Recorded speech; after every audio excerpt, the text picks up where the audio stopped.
Good morning. That's anemic. Good morning. Thank you. The talk title is not actually that one, and it wasn't the one that's up there. I just made up a new title. No, I didn't. But I was a little surprised last night when I went to get my talk, and I couldn't find it in my folder of talks or on my computer. And I finally realized, I changed the title, and I should look for that one because I was thinking, well, we could do a question and answer tomorrow. But I didn't want to do that because I'll tell you how it got started for me. But the main question I think about is, had I only known what I was getting into when I walked into the Richard H. Rich Auditorium at Woodruff Arts Center in 1985, it was ACRS then, Atlanta Church of Religious Science, and now it's Spiritual Living Center of Atlanta. Vince, could we turn that down just a touch, please? Thank you. And I asked myself, if I walked in there today, what would I want to know? What would I think about it? And I think I would want a time machine so I could go back and start earlier because it changed my life. Did it change yours ever, going over there the first time you came into a church? Well, here's how I would describe it. Music was playing on a grand piano by a master pianist, David Watkins. And there was these red velvet curtains, and the curtain would move back, and this man walked out onto the stage, and he said exactly what Judy said a moment ago, and it's worth listening to.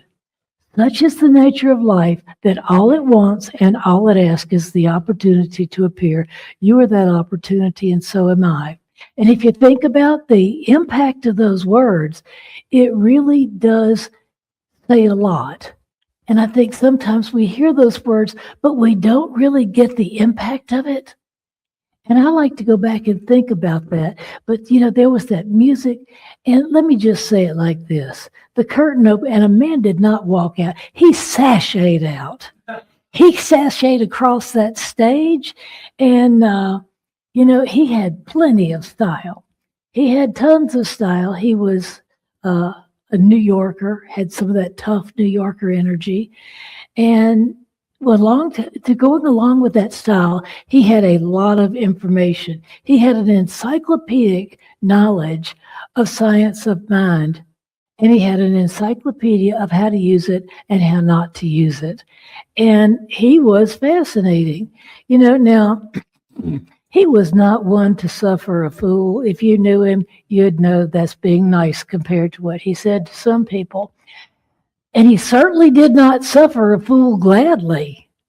He believed you come into this teaching, you're not going to get your hand held. You have to do self-healing. And, a lot of people want to go there and someone tell them everything's going to be all right. And he said, nope, not here. But, no matter what his manner was, and he could be quite curt, he was filling the Richard H. Rich Auditorium, and people were sitting in the aisles to hear what he had to say. And then there were 2 services because there wasn't enough room for everybody at one. Excuse me. So growing up in Southern Baptist Church in South Louisiana, which is notoriously a bastion of liberalness, this was very different to me to hear what he was saying and to realize what he was saying, because I didn't at first. And science of mind or religious science, it sounded like a cult. And people on the outside who would read about it thought it sounded like a cult. In fact, I asked my sister and another friend one time, who were both businesswomen, what do you think of the Creative Thought magazine that says too full of jargon? Capital this, capital that. No one's going to want to read it. But when you heard it from Ken, you got it. He was a master teacher. And, for all that thinking that, what is this place? What are they saying? I couldn't stop coming to church and listening. And then I started taking classes. And so it was really amazing. Ken really did not believe in that 50-foot tall, long sandy hair, long sandy beard, robed sandals man sitting in an uncomfortable gold chair like I had been. Remember the previous Southern Baptist reference. He didn't believe in that at all. And he said, God's not personal and God's not interested in the details of your life. And I thought, well. And so I said to him one day after the service, I had been going for too long. I said, what about I'm the way, the light, and truth? No man coming to the Father except by me. He looked at me and said, I'm not doing this now. That's all he said. Because, I really wanted to know. But that was Ken. He wasn't getting into it. And what I learned was really wonderful. Ken was not the least bit concerned with hell or the devil as we used to say. He didn't care about any of that, and he didn't believe in it. And here was somebody raised in the Southern Baptist. I am the granddaughter of an itinerant Southern Baptist minister who rode from church to church, either on horseback or in a buggy. And you can imagine the influences that comes along there. Excuse me. He eloquently taught science of mind, or religious science, and he did it incisively and also humorously. And that's the origin of where this whole movement started for religious science in Atlanta. There was another small church he'd gone to, but he wanted to start his own group because he wanted something a little bit different. And it grew and it grew.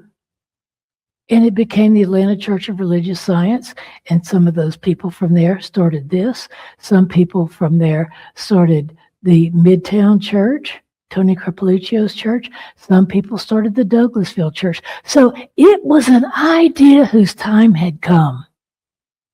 Has your idea of time changed since you've come here? Is your time now? That's not rhetorical. Is your time now? Well, I mean, really, because I find I don't always think that way. And Ken taught in a way that church was financially secure. It really was. And he did this all the time, teaching a radically different view of spirituality, because science of mind is not meant to be a religion. The founder, Ernest Holmes, didn't want churches. He wanted teaching centers and teaching groups. And yet here we are today. So you have to remember at that time that AIDS was decimating the population. And people, I know in New York, where I have family, old apartment buildings had people all dying in them. They had vacancies because these people were just dropping dead. And it was a very frightening time.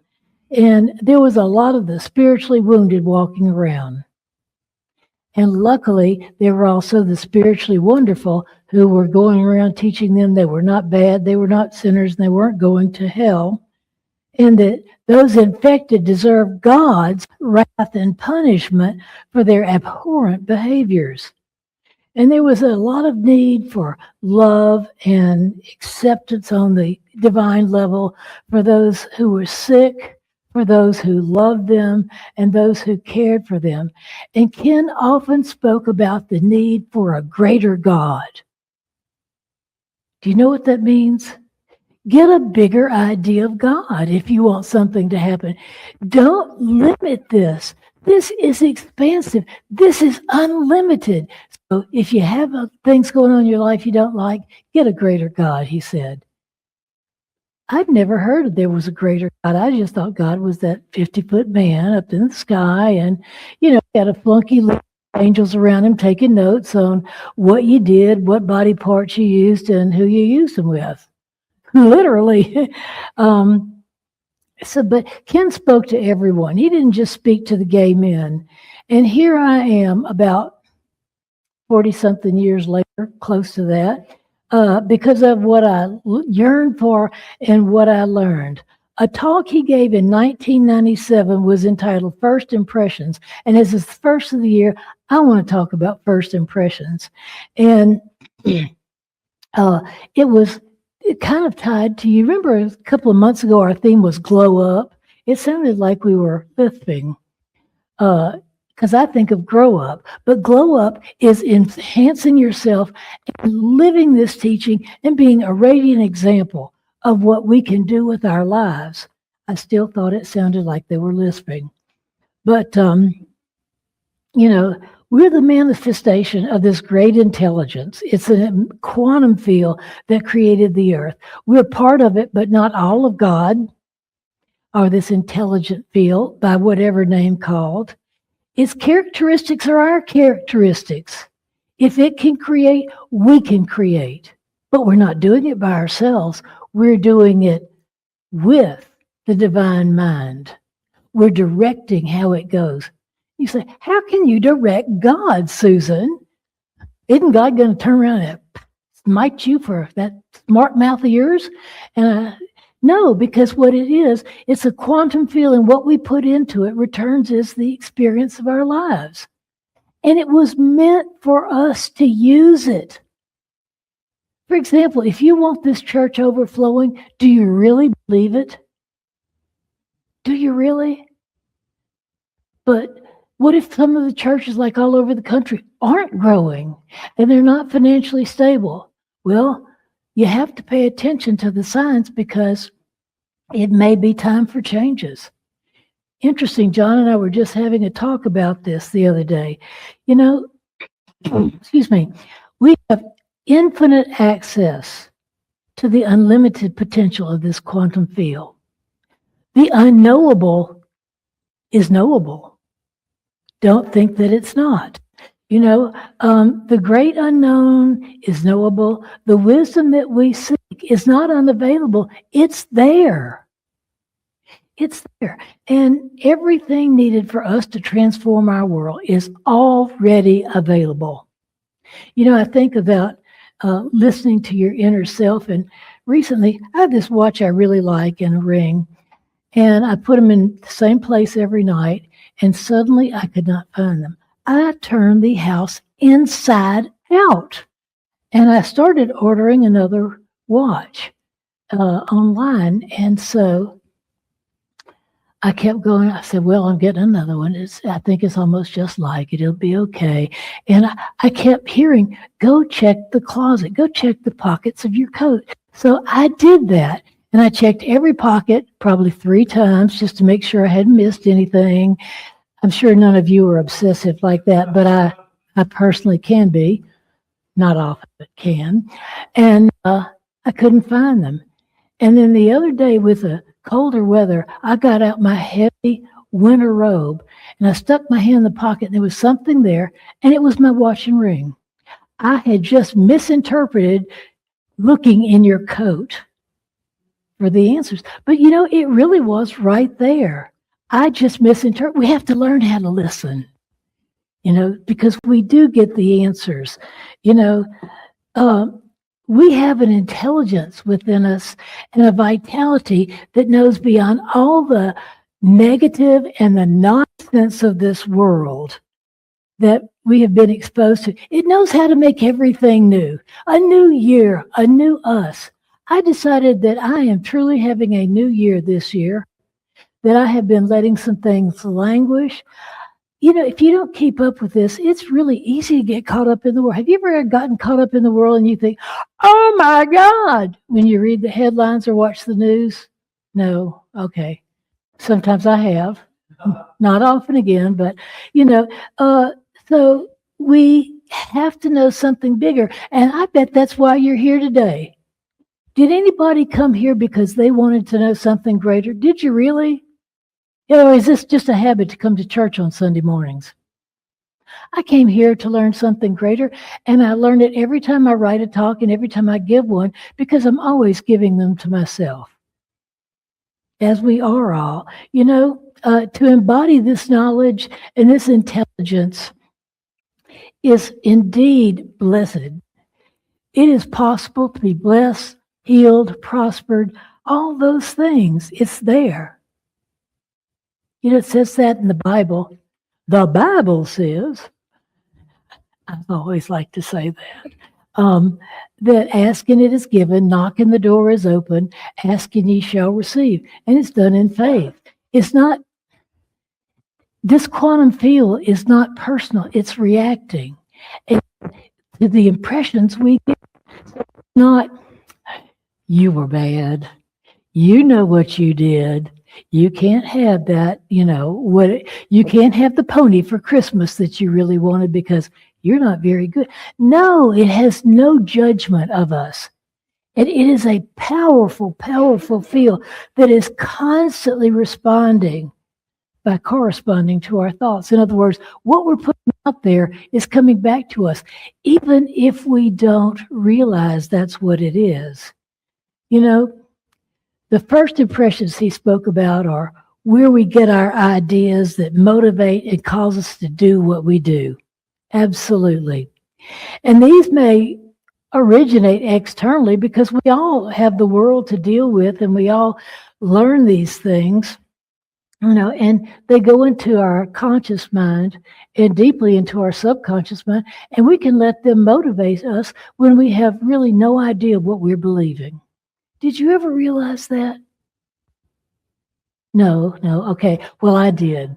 And what I realized was that I grew up, I'm the second child, and I absorbed the idea that I couldn't have what I wanted. When I wanted a horse really, really badly, and so my sister said she did, my parents asked my sister if she wanted a horse or piano. And do you know she took that damn piano? She did. And she's still playing today. She almost has a degree in piano, and she's got a baby grand at her house. I didn't get the horse. I didn't believe enough, and I didn't have the power to go out and buy myself a horse. But later on, I got a horse. I didn't have to take care of it or feed it, clean up, take it to the vet. I rescued it from Premarin trials where they used mare urine and gave it to a friend of mine in Louisiana. So I got to have a horsey, and I never would have believed I would have a horse. But the responsibility of having it was not given to me. Ken spoke about people whose lives don't seem to be going anywhere. Have you ever felt like your life wasn't going anywhere? I see only one honest person in here. But he said, that people have the same old stuff, the same old, and they were going around and around with it, and things weren't changing. And he said, I was that way until I got a greater idea. And everything changed. Everything changed.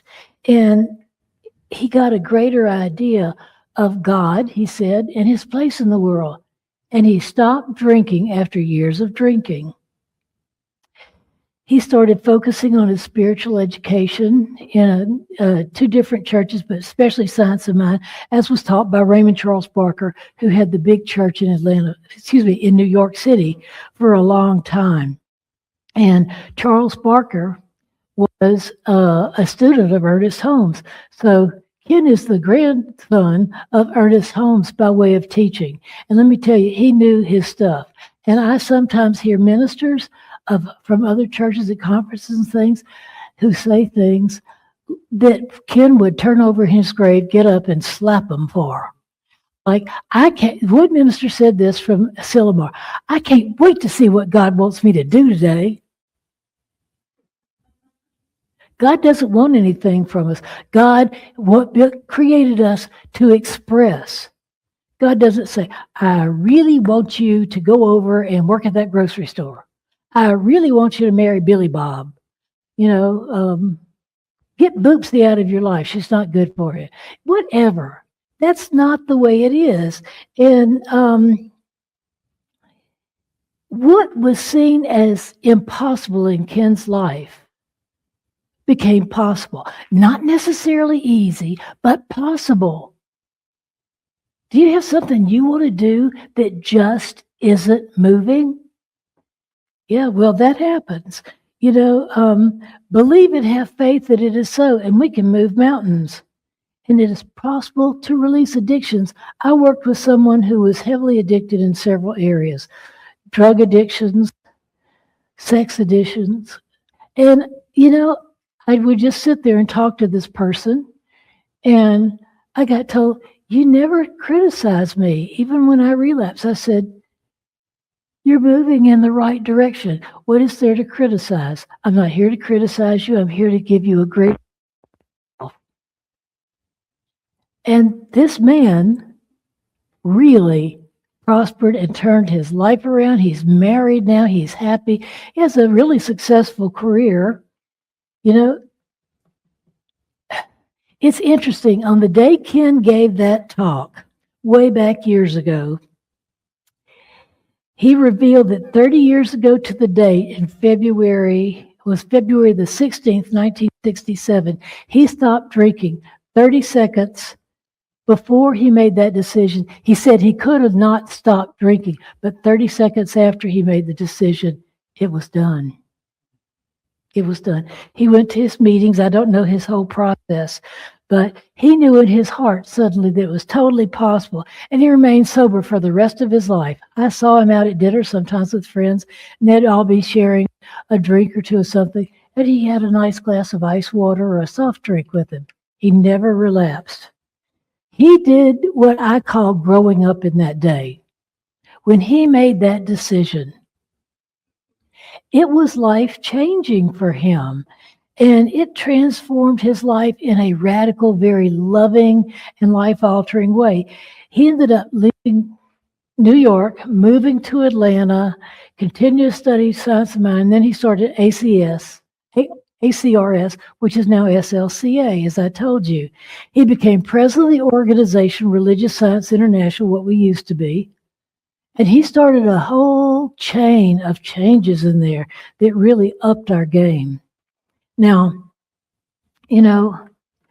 to grow up or to glow up, as one of our themes was recently, is to transform positively. But we have to grow up. We have to grow up spiritually. We have to stop being a victim. We have to stop thinking that this is so hard. I'm going to have to really work at this. Do you ever think those things? Oh, me neither. Please.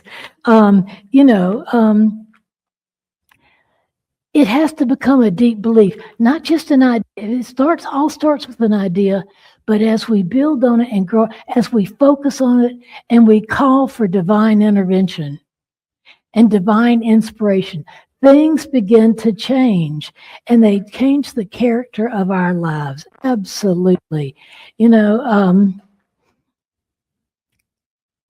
It may not always be easy, I want to stress this, but it is certainly possible.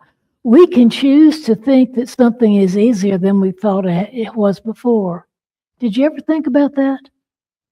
A psychologist said when we put off doing something, is a lot of times we perceive that the effort to do something is a lot greater than it actually is. And when we go do it, we thought, why have I been putting this off? It's easier than I thought. It took a lot less time. Do you ever do that? Yeah, well, that's so true spiritually also. By myself, I can do nothing. It is the God within me that does it, but I get to direct it. It's like the flow of electricity. I didn't make the electricity. I didn't wire this building. I didn't build the power plant, but I can flip the light on and make it light in here. I can turn the key in my car. Oh, that's old-fashioned. I can push the button in my car and start the car. I don't have to be an engineer. You can use this teaching right here, right now, from this very moment onward. Just believe. And if you have any thoughts about this, should you be worried about others, what they think about you? This is what Chief Justice Oliver Wendell Holmes, Supreme Court Justice, put it succinctly. The great thing in life is not so much where we stand as the direction in which we're moving. The great thing is not so much where we stand, but where we're moving. So if you have any concerns of where you're standing and where you're moving or not moving, realize that where you stand is not as important as the thoughts you choose right this minute and the next minute and the next minute, and how you choose to act. We can have a great thought. I don't have to drink anymore, and then sit down and have another one. So we have to take action, but we can have our behavior changed through divine help. And that really spoke a lot to me because I had a massive eating disorder, not great as some people I know, but I did, and I got out of it. And I didn't know how I was ever going to do that, but I did. So, where we stand in the eyes of other people is not really important. Standing on a principle does not make us better than someone else. It does not make us more spiritual. And it does not enrich our lives from just standing. People said, kids said, people stand for this and they stand for that and they stand on something and they're standing there and they're not going anywhere. And I realized that was part of my life. And I didn't see the future as being that rosy unless I made some changes. Choosing new principles that enlarge us and heighten the quality of our lives and therefore the quality of others around us is done with love and faith and action. And a lot of times what we need to do is just drawn to us and we get the help we want. I have things happen in my life I could have not have engineered better. And believe me, I tried. I wanted to tell God everything. God didn't listen, and it was worked out a lot better. Just remember, the people in this world do not value you for where you stand, but for what you do. You can stand for a lot of things, and they'll still know, well, why are you in the situation you're in when you're standing for this and what you say? Because it's not showing up in your life. God is impersonal. Intelligence is greater than I understand and not interested in what you and I think about all day. We can think about what we want. We can think about earning money with no feeling of responsibility with what we do with that money or how we get it. Or we can be conscious and earn money or have relationships, whatever. Because God doesn't care. That was astounding. I would not say that in a Baptist church. God does not care about the personal details of our life. God is an intelligence. And it's not going, Susan, you silly girl, you don't really want to think that, but yet I seem to really want to think that, and I seem to manifest according to it. Well, Spirit is living through us, expressing through us, and wants for us what we want for ourselves. That's why I was so shocked when that minister stood up on the platform in Asilomar and said, I just can't wait to see what God wants me to do today. And I thought, I can't wait for Ken Schultz to arise from wherever he is now and smite thee. That wasn't very nice, but I thought he deserved smiting. The world will support us, in no matter what it takes to keep living beautifully. The resources are there. It means we have to take responsibility. And sometimes I don't want to take responsibility. I'd rather blame and whine and, go read a book or eat some chocolate or something. You ever feel that way? I want some honesty here. Yeah. Well, I found a quote that just summed it up for me. It said, I'd give up everything to become a small anthropomorphic woodland animal wearing Victorian clothes, living in a little house in the meadow, and my neighbor is a goose wearing a bonnet. And my only worry is, will my apple pie be ready for when Mrs. L comes to visit me at tea time?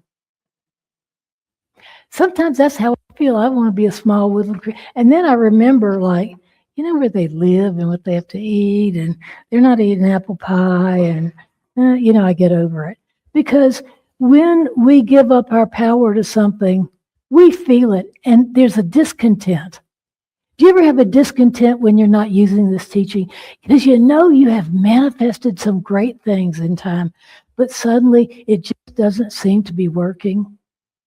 All you have to do is renew yourself. Renew yourself in thought, and it will change your feelings and your actions. And we can be renewed all the time. You know, the folks we learned about in history, the martyrs and the saints, do we really believe that fasting for days on end, wearing hair shirts and whipping ourselves with a cat of nine tails is pleasing in the eyes of God? God, if God thought this way, probably said something like, look at that poor individual starving themselves to death. Isn't that sweet? Not, absolutely not. Burning at the stake, oh my, that just does not sound attractive. Still, there are those who believe on some level that even if it's not realized, we have to suffer to be good in the eyes of God. Have you ever thought that way? It's taught in a lot of places. Alton doesn't believe it, see? Y'all can too. And so this really brings home to me about Ken's point about getting a greater God. Because today we understand spirituality and life so much more. Through science and math, the universe is unfolding before us, and it's revealing itself in ways to us previously unknown. And Spirit speaks through math and science. I know some of you are horrified and just thought, I can't pray that way in math and science. No, Spirit works that way. We can use our intelligence and our thoughts and beliefs to change things. If you're hearing this talk today, just remember, Spirit reveals itself through talks, through intuition, meditation, prayer, visioning, something for everyone, and certainly the talks by wise spiritual teachers, certainly myself included. You may question that at times.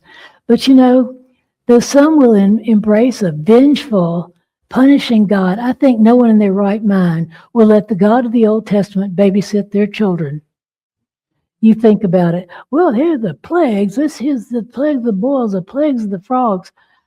That person, if God was a person who did those things in the Old Testament here today, they'd be put in prison. They wouldn't be allowed to be around children. We have come so far and are limited only by our lack of imagination and foresight. Years ago, who would have believed that it was possible, the leaps of knowledge that have been achieved over the last 200 years? You think what life was like 200 years ago, and you think about what it would be like if someone was suddenly transported on 285 in a Tesla, self-driving. They would have thought they were in hell, probably. The cars, the technology. Can we even imagine what life will be like 200 years from now? Or 500 or 1,000? Will there still be countries? Will there still be races? I don't know that, but it's going to be very exciting to learn about it wherever I am at that point in the universe. Do you think they would have believed growing replacement teeth, joint replacements, disease cure, finding lost cities in the desert that they dug up? No. Who knows what will next unfold? I personally look forward to the unfolding, the progress, and you and I were put here to express through the means of our lives, not to suffer and do without, because peace is possible. Peace is possible. There's enough food and enough water and enough clean air and enough clean water for everybody if we just start using our intelligence. I know some people think that our government is unintelligent, but we have to know that it's a sign of our collective consciousness. So can you see why I learned and love learning from Ken? It was wonderful. Can you see why I've been coming back? And about first impressions, remember that the first impression through all this is the impression that we choose to make of situations when we greet them, when we meet people, that first impression. But the first impression we should always be mindful of is the one we are taking into our own mind. Absolutely. I've grown up a lot. I think I'm growing and glowing. If you aren't, take some classes, read some books, go online and find things, but let us take care of our consciousness, really. Feed it and grow it well. As each of us grow up spiritually, this world is improving and improving. We're transforming the world in ways we may never see. As Elphaba so wisely sang in Wicked, unlimited, I'm unlimited, and so am I, and so are you. And as Ken would say, that ends the lesson. And as I say to Ken, my profound thanks. Namaste, aloha, shalom, blessed be, amen. And so it is. Thank you.